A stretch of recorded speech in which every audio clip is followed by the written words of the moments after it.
O green o niente. Dal 1 gennaio 2021 l'edilizia privata, residenziale e produttiva di Padova dovrà essere a consumo energetico quasi zero. Il Consiglio Comunale è pronto a votare il nuovo regolamento edilizio. Le norme sono state in gran parte condivise anche dai comuni della città metropolitana.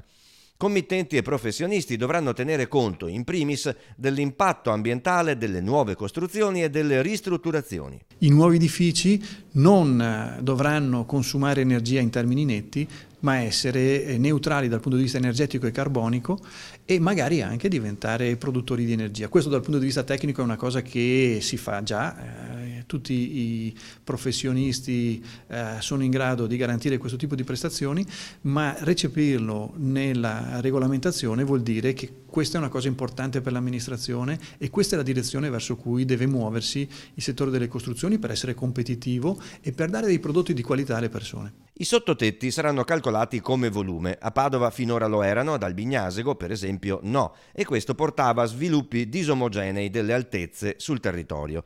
Il materiale delle demolizioni dovrà essere differenziato da subito. Tra le curiosità, i servizi igienici e le scale di uso comune devono sempre avere una finestra. Le recinzioni private non potranno superare certi limiti di altezza. Obbligatoria per avere l'abitabilità di edifici non residenziali nuovi sopra i 500 metri e per i residenziali nuovi con almeno 10 unità l'installazione di colonnine di ricarica per le auto elettriche.